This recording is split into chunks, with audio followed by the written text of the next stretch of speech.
This is Advisor 3.0, a show designed to help you as a financial advisor elevate your professional practice, transform your clients' lives, and take your business to the next level.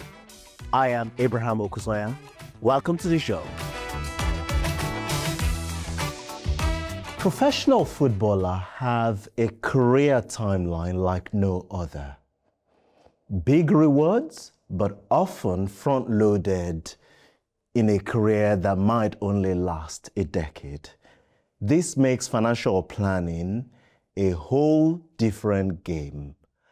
My guest today has carved out a niche for himself, helping the pros get the most out of their money as well as make it last. Patrick Foley is the brain behind Sonar Financial Services. Patrick, welcome to the show. Good morning, Abraham. Thanks for having me. It's wonderful to have you on the show today, Patrick. So let's dive right into your story. How did you end up in this giant profession of ours?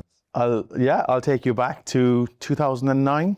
So as you can probably tell, I'm not from London originally. Are you not? I came from... It must be the accent that gave it away. It's the green that might give it away today. I come from Kerry in Southwest Ireland. So I graduated in 2008, did a master's, and then finished that on the Friday, flew over to London on the Saturday, and started work on the Monday for NatWest Private Banking. So I was straight into it.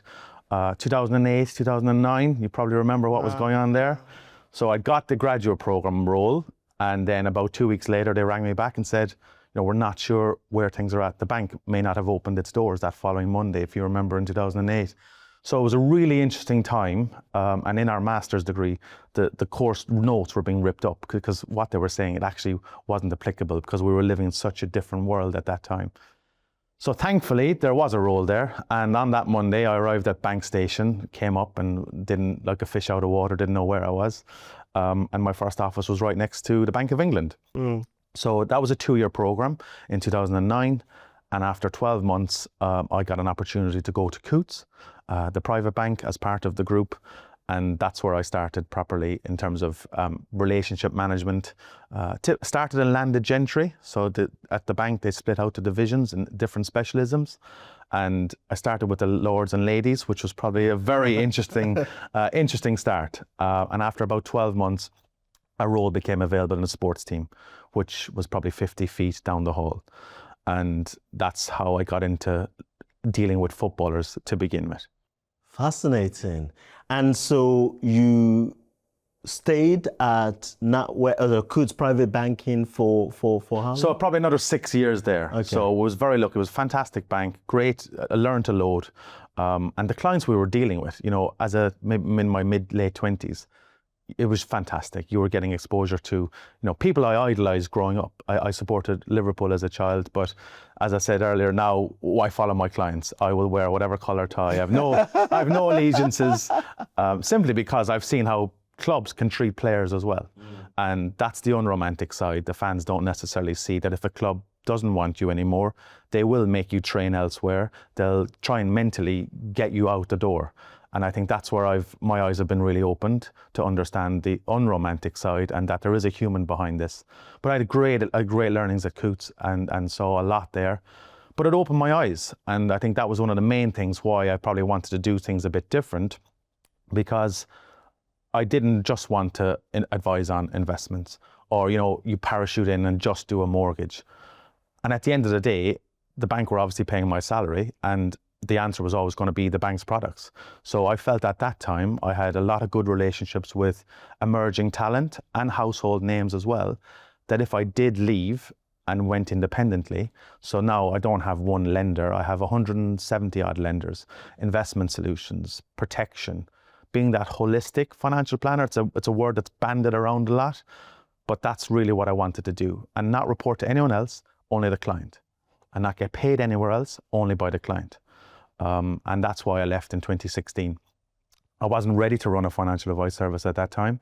So I did a joint venture with an existing firm and learned for the next 4 or 5 years how to run a financial advice business. What I would do if I had my own business, and things that I, in the industry that I nearly wouldn't do if I had my own business. And that was one of the motivations for leaving the bank and working directly for the clients.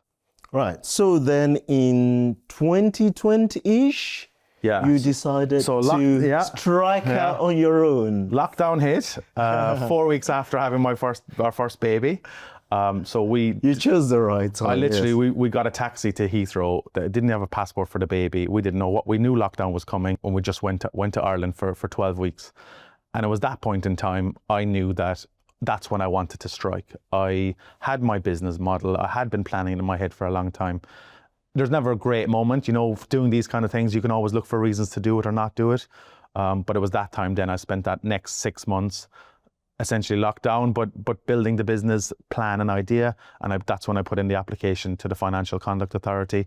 And it took about 12 months. And thankfully we got there, and we just turned 3 as a business this week. Wow. So it's been a great journey so far. Congratulations. Thank you. So how did you navigate that conversation with the clients when you were going directly authorized? I may be getting this wrong. I assume some clients have followed you from or known you since your days at the bank, and they followed you into the to the partnership arrangement, and now you go back to them and say, how did you navigate that conversation? The hardest thing was probably getting the clients to come on board, or in my head it was anyway, to come on board when I was leaving the bank. Once I, having clients tell me, yes, we'll come with you, they're like, right. There's that element of imposter syndrome. Right. I know what I want. Why should they follow Patrick Foley from Ireland and leave the Queen's Bank, maybe the King's Bank now? I have no idea. Sorry. That was, and then there's that imposter syndrome. But with that comes with the confidence that when clients were saying yes, at the end of the day, it's all about trust. Can I trust you? Can I with our clients? Can I trust you? Can my parents trust you? Building that trust, that is the most important thing. People buy people, and that was the biggest learning that I got. That the success rate of the clients that we approached to say, this is what I'm doing, do you want to be part of that, was very high, and that gave me the confidence then to build on from there and almost believe myself what I'm doing, which, as I said, that imposter syndrome can kick in. So that was fantastic. And as the clients and their families, bear in mind, the clients are 18, 19 years of age. I was recently invited to a 40th birthday party, and that was of a parent of one of my clients. That's where we're at. And it's quite different to your day-to-day. But I think, being that person that they can trust with their child's money, it's very hard to know who to trust. You can imagine a parent of a player. They've just signed a contract. Everyone wants a piece of them. Where do I go? Where do I turn? And I think for us, it's the credibility piece. Being able to look after some household names, and when they then get asked in the dressing room, who should I speak to? We get referred. So that's great, but there's also then a responsibility to make sure that we don't let the client that referred us down and whatnot. You do something very well in this industry, it will go around, because I've got clients in club dressing rooms, international dressing rooms, but advisors, if you get a bit greedy, or you try and do something, or you don't do what you say you're going to do, or you build it too quickly and you haven't the resource, they're going to say, I can never get hold of this guy, they never returns an email, etc., etc. And that's where my house of cards falls down. So I will never let that happen. I had probably 240 clients at the bank. I have 49 now. We keep things very, very high value and low volume. And I'm unapologetic for that, really. Advisor 3.0 is back. Financial planners, are you ready? One day, over 20 game-changing sessions. On May the 15th, 2025, London is the place to be if you want to shake up your skills and network with the very best. Oh, did I not mention? National Tim Peake is a headline speaker. Yeah, that Tim Peake. So get your tickets now at advisor3.0.co. Don't just stay in the game, lead it. So 3 years in, as a business? Give me a picture of where the business is today, who's behind you, who supports you, that sort of thing. So I have a very small, solid, I'm probably overstaffed for the amount of clients I have, and I'm okay with that. Right. So I've got Joanna, who works as kind of the second point of contact. She's the glue back at the ranch. Tracy helps me on the strategy side of it. So as I said, bringing me out of the weeds, which can be hard to do because I just like to crack on, but that's great. Helen, from a vulnerable client perspective. So we have a board that we meet every 6 months to look at systems and process around our vulnerable clients. Ian on the compliance side, so do the annual audits and the quarterly file checks and all that good stuff. And paraplanning as well. So I have a very small, tight-knit team, and it allows us to kind of punch above our weight. You know, we're taking on some really interesting clients from very big organizations, but with that team and alongside yourselves at Timeline, they've given us a great structure there to build on at Sonar. I don't want to be the biggest financial advisor in the world. I want to be the best at what we do and drill down. And I think being niche is great. I won't get certain clients introduced to me because of my niche, but that's okay. You know, I want to take on 7 or 8 new clients a year because of the nature of these clients. There's a lot to go with them. So I'm very conscious of not taking on too much or over trading. And again, we'll be recruiting this year for that kind of trainee financial planner, the next one so I can spend 2 or 3 years bringing them up to speed as to how our clients work, what we do. It's not about bringing assets under management. It's not about bringing clients. It's about doing things right. And the rest, please God, will follow from that. Incredible stuff. Let's talk about how, we were talking about this earlier, our financial planning differs for footballers and I guess sports stars, just, you know, professional sports people, than the rest of us. Yeah. Talk about that. It is different. So the top footballers will earn up to 90% of their lifetime income by age 32. Wow. So there's a lot of responsibility and pressure to get that right early. And that's why I want to take on clients. A new client for us is probably 18 to 22, 23 years of age, because we want to be with you from the start and help you build those foundations and put them in place. So financial planning is clearly very important to get right at the outset, because, as I said, the window is short and we need to make the most of it. I try and get the balance right. Between these lads are young guys and they're in a very high pressure environment. So I don't come in there saying, oh, you need to save and invest everything for a rainy day, etc. I want them to enjoy now, because they will, and whether I say it or not, they will want to enjoy it now. But it's just getting that balance right. We had an example recently of a client who spent £1,000 on a pair of trainers. And I had his dad on the phone to me saying, I cannot believe he spent £1,000 on trainers. And I said, well, I get that, but he's saved 100,000 more than what we had budgeted because of bonuses and whatnot. And he saved all that. So, you know, it's understanding the pressure and environment that they're in, the changing rooms that they're in, but it's, you know, understanding that, and then being able to say to the player, yeah, I've spoken to your dad, you know, it's fine, kind of thing. Being that bridge almost between the parents and the player. Sometimes I'll say the exact same thing as the parents will say, but because it's the financial guy saying it rather than mom or dad, it tends to land a bit easier, which I can understand that as a dad.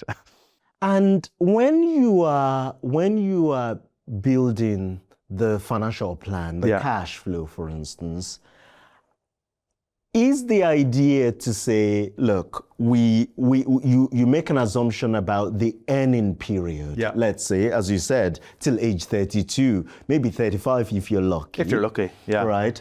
And then when you think about the, you know, expenditure side of the equation, but beyond that age, is part of this about actually being more realistic about expenditure? If someone earns, I don't know, £10 million, you know, a year for 10 years, you know, and you account for how much they're going to save or invest for the post-career stage, is it typically about preserving the level of expenditure they can do when they're still in the game? Or do you tend to see that actually the expectation of their expenses actually winds down? How does this? A bit of both, I think.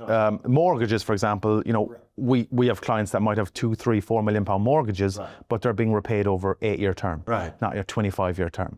So just because lenders will lend to a player till 35 years of age, doesn't mean that that's what should happen. We work around budgets. So if we can comfortably make sure that mortgage is paid off by 29 years of age, 30 years of age, and gives you that 4 or 5 years, maybe 2 years of earning, the drop-off will come. So your big lumpy overheads tend to have disappeared if you've got the right financial planning. They'll disappear, but the lifestyle doesn't necessarily disappear, does it? So it's understanding that lifestyle creep and making sure that the client is aware of that as well, because that's the tougher one to turn down. Which we have some fun. We go in the weeds with bank statements, reviews, and things like that. So we tell clients how much they're spending. They don't like to hear it sometimes. They don't know. I mean, they wouldn't. Money in, money out. A bonus comes in here or there. But then when the well goes dry and they're not playing football anymore, that's when, all right, well, how much am I actually spending? But we want those conversations 5 years before that to make sure that there's a soft landing, because up to 40% of players end up bankrupt. That is not that, and that's hopefully coming down with good financial planning. There's some really good financial planners in the industry, and I think that's one where things are changing. There's some really, really, really good financial planners in the UK that do what I do, and I know a lot of them. So, yeah, it's a tough navigation though, definitely, and getting that balance right between the now and the nice things now, and with social media, there's lots of pressures on these players. To keep up with the Joneses and whatnot. Just getting that balance right. And you are often, as you alluded to, dealing with, young people in the 18s, 19s, 22. How do you navigate the conversation with their parents? Are their parent or other halves brought into this? When I say other halves, I mean girlfriends. To what extent are they brought into this financial planning conversation? At the start of a relationship, 18, 19 or so with a player, it tends to be the parents will definitely be involved. Maybe not the girlfriend, but the parents will be involved. You fast forward to 22, 23 years of age, players probably standing on their feet a bit more, maybe mom or dad, maybe not as involved. And I think then that's when we really need to step up to be that sounding board, so that when they call us to ask us for advice, we're there. And then that's when, kids and girlfriend, wife comes along. So it tends to be heavily family-led at the start. And then as the player kind of, as I said, stands on their own 2 feet, as they get a bit older and confident with what they're doing, less so. To what extent does the management company and coaches and the club get involved in this process? Club very light. Football. So they hand over a lot of money to these young chaps, and they're supposed to figure it out. Yes, I think the expectation is that maybe sometimes the agents will, with that team around them. But for me, a player needs a lawyer. They need an accountant. They need a financial advisor. That's and we get a lot of our introductions from football agents. So agents may be part of that. Football intermediaries can get a bad rep, but there's some fantastic agents out there that see people like us as a value add. And for example, an agent will introduce us a client. In the past, we've had people ask for referral fees and things like that. We don't do that whatsoever. Our mission is to make sure that they're financially sound off the pitch, to make sure then that they can perform better on the pitch, which as a result of that, the agent will do, very, very well as a result of that. So it's two-way. They trust us with their clients, and we make sure that they're well looked after. And there has been a lot of, a fair bit of misadvising in the sports arena generally, complicated structures that people don't understand. Can you speak to that and how you cut through what must be, bad perception of financial industry, financial advice generally, as far as their relationship with footballers are concerned? Yeah, it is difficult. I think I was fairly green at the start. So when I started working with players, I was they were asking me for a loan, for example, from the bank when they were 34, 35 years of age, wanting to borrow £1 million. And I'm thinking, why do you need £1 million? These are players I would have idolized growing up. And it's, we've got a tax bill from an investment. And then you scratch the itch and you look under the hood and think, wow, why was there a need for that almost complexity? So that the hardest bit of our job is keeping it simple. Being able to relay complex information to 18 and 19-year-old people that don't necessarily understand it or have never done it before. So the hardest part of my job is that, keeping it simple. The best word to help with that complexity is no. When they go, can we do this? Or we're looking at this and some guy down the pub or the training ground says we need to look at this, this and this. It's just, let's keep it simple. You save your money. Yeah, I know they want property, right? We can go on all day and all night about the benefits, the pros and cons of property. But because of people like Robbie Fowler and all, players know property, they can touch it, they can feel it, they can understand it. Investing, that's a slower burn. And I think that's a responsibility of people like me. But because we're holistic, we do look at everything. We charge a monthly subscription to look at their overall of all affairs. So we can look at helping them, with the strategy. We don't advise on properties, but we can help them, the debt if needed, and just kicking the tires of that. So then by the time they're 35, they've got their properties, they've got their investments, and we can cash flow that to show them that comfortably they could be earning 50 grand a week, 50 grand a month net, and never need to work again. Like, with the money we're talking, these are the possibilities. And looking at cash flow planning, it's probably the only page that the clients really get excited about in our reports. Right. So you just keep doing what you're doing, and you'll be able to comfortably retire at 35 and never need to work again. Or your kids may never need to work because of the level of wealth that we're talking about. We have guys saving 10 grand a month up to £200,000 a month. So, getting it in there is the hard bit. Once it's in there, that's fine, and it grows and it compounds.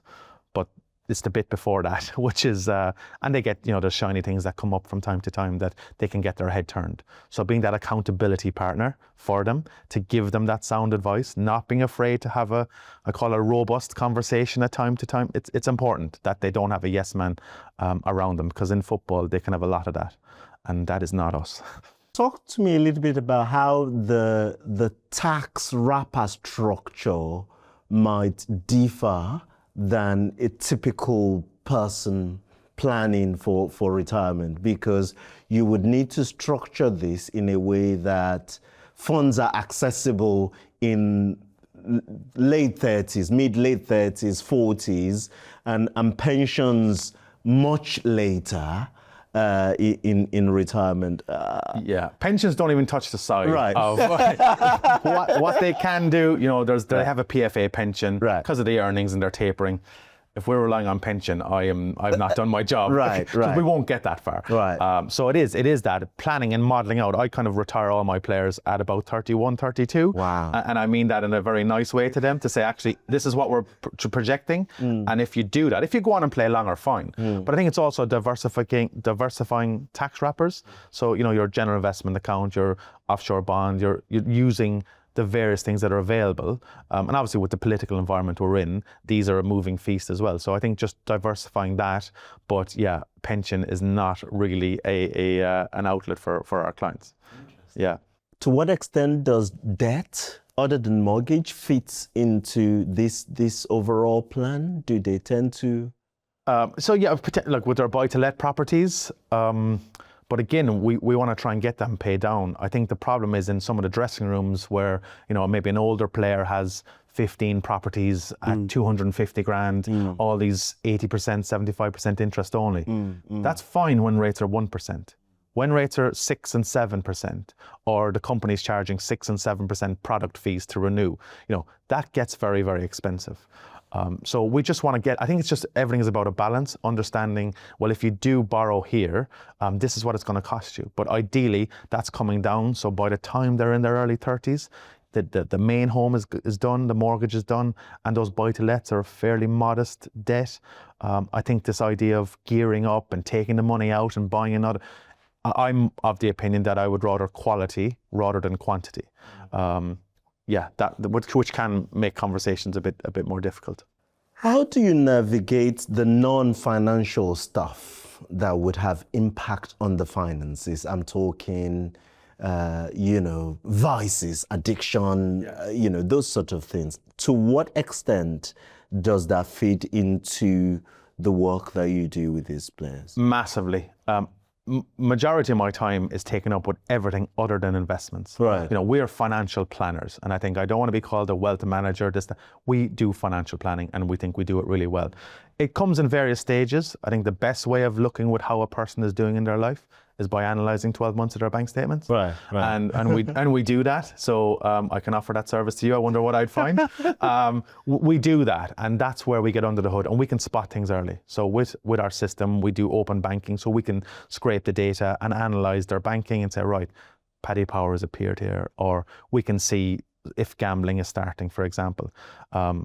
They won't gamble on football because they can't, but other things. If you're injured, you're used to that thrill and buzz on a Saturday, and you're no longer getting that, naturally they can look for that elsewhere. So I think that's, in a very empathetic way, we will spot that. We will have that discussion with them, and we will have that discussion when no one else will. No one else might know about a situation, and we will know about it, and we will help them. We have referred psychologists and different people in that expert field to plug in as and when needed. And that's really rewarding for us. So then we talk this through, we give them an open ear to be able to digest and sound us out.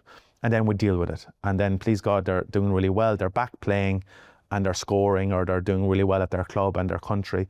And that is success for us. It's not about assets under management. We're dealing with humans, and particularly in this industry, seeing them go from where they were, and because of our work and involvement, to see them then performing better on the pitch. That's amazing for what we do.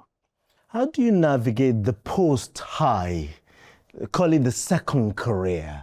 I am a believer that, for many people, your work is part of what gives you meaning, right? Yeah. And these guys or girls, they've gone through the highs and the lows, Yeah. in the early phase of their career, by the time they're 35, say.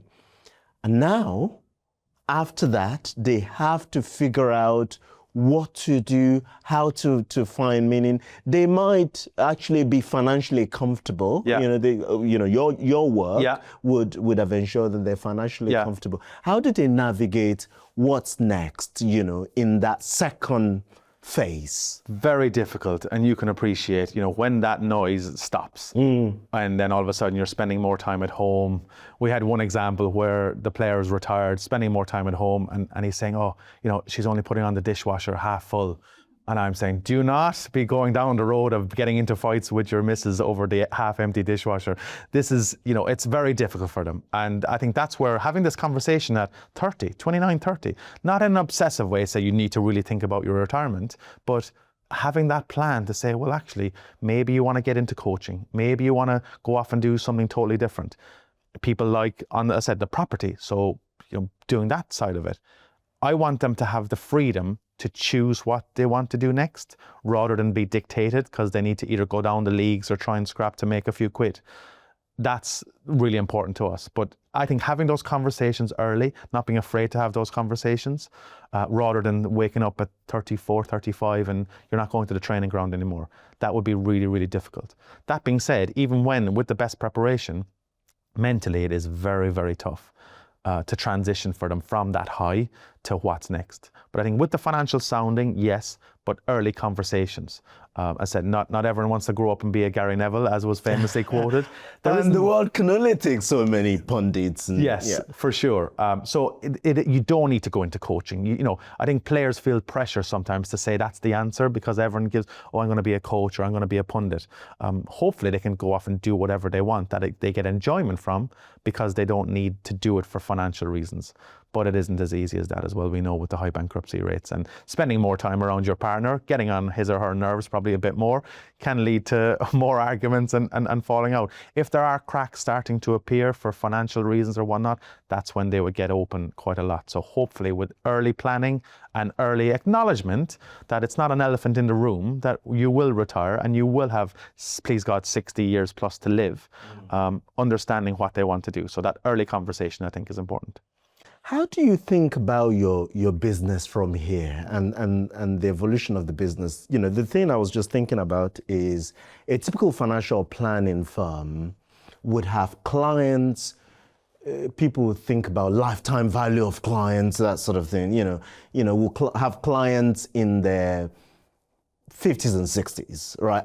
For the most part, and there will be others, and you might have average client lifespan being 20, 25 years.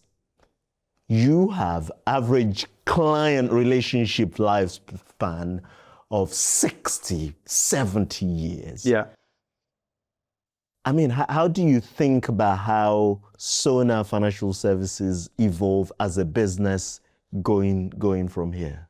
I think growing organically, and I think that's my kind of healthy paranoia about not overtrading, not taking on too much. I do think we have more staff than we need, but that's great because it can allow us to build. It's a high-touch service. Very high touch. Again, as I said, 90% of the work we do is not about the annual reviews and things like that. It's everything else. Getting involved with cohabitation agreements, wills, prenups, postnups. It's everything else, which is very time consuming. So I want to make sure that I don't take on too many clients. But thankfully, the referrals that we're getting are really high quality. So I'm now thinking about the next financial planner in Sonar, getting them involved hopefully later this year as a trainee or a young financial planner and work with them. And then in the next 2 to 3 years, that's, please God, going really well. They've maybe got their client book that they're working with as part of the firm, and we build underneath that. The average age of our clients is 26. So, there's still plenty of mileage in them in terms of earning needs, etc.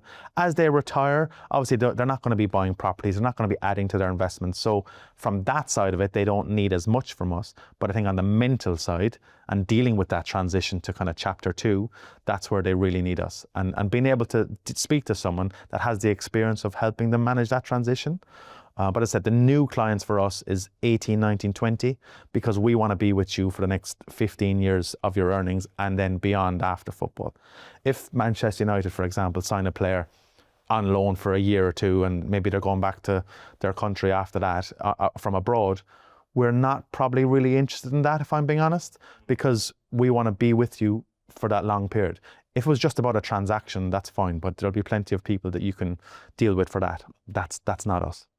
So what's the fun part of this? You must get a lot of, what do you call it, foot game tickets. Yeah, we do. We do. I think going to games, I said I don't support any team anymore. Oh, come on. No, I don't. I do not. I will wear whatever color tie you need me to. I don't support a team. What happens if 2 of your clients are on opposite sides? I can't lose. I can't lose. No, I'll wear black and just zip it up. Yeah, it's great. We do majority of football, yes, but we have some clients in the UFC, and one of the perks was going to Las Vegas, watching him win a world title and being there to celebrate, being invited out the night before as part of the team to go for that kind of pre-fight meal. Just being part of that ecosystem, I think, is fantastic. So I had a hard time trying to convince my wife it was work-related, but she saw the pictures after. So yeah, we do get some really, really, interesting invitations to things. But yeah, we like to be there to witness our clients make their debuts. Standing next to a mom or dad, watching their son make their debut. Mom or dad is in tears, thinking about the thousands of miles driving up and down the motorway. We found very privileged to be able to be part of that. And that's just the start, because it's the trust. Trust is really, really hard to get and easy to lose, particularly in this game. What does success mean to you? Success for me is having staff that enjoy working in the company, having clients that respect us and we can see them moving forward, and me being happy in what I do. I think I spent a long time, high volume clients, just being pulled from pillar to post. From the outside, probably, you have a fantastic job, you must love what you do. Inside, I didn't. And that's why Sonar is very high touch, low volume. As I said, we don't want to be the biggest. Success isn't how much assets under management do we have. It's, am I happy in doing what I do with the clients I do it for? It's about dealing with the right people, whether that's staff, clients, introducers, accountants, lawyers, agents, whatever it might be. There's that ecosystem there that's very, very connected. So to enjoy what I do, and Monday mornings is a break for me because my kids go off to school and I get to go into the office in London Bridge and enjoy it. You can change one thing in financial advice, financial services. Yeah. What would it be? I think if I had to change one thing, it's how we come across as a profession. I think externally, I personally think there's too much quarreling on, social media, advisor via advisor. Oh, it's this, fixed fee, AUM, restricted, independent. At the end of the day, as long as the client knows what they're paying and they get value for that, that's where it stops for me. And I don't see enough of coordination and joined up. I think from the outside looking in, when you have advisors and having kind of spats online, I don't think it's a good look for the profession. So I think being a bit kinder to each other and focusing on value for the client, that's what I'd like to see changing a bit from the outside looking in. To get the next generation, forget about clients, get the next generation of advisor coming through. Because if we don't bring that age down, there's going to be big issues for the next generation as well. Patrick Foley, thank you for your time. Thank you for your wisdom. Thanks for coming on the podcast. Thanks for having me. That's a wrap on today's show. Massive thanks to my production crew, especially Jake Osha, Melissa Canham, and the entire team. And of course, to our sponsor, Timeline, the market-leading provider of integrated planning technology and model portfolio service to advisors. I do hope you've enjoyed today's show. Head over to Apple Podcast and give us your review there. Until next time, goodbye.